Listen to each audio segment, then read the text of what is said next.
Nice bright sky, and oh, there it is. A huge cloud going all the way across there. Much darker than everything else.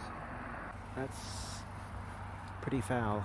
You can see that the clouds are low hanging. It's settling sort of at the bottom. It's very strange looking cloud formations. It's just sort of hanging in the air.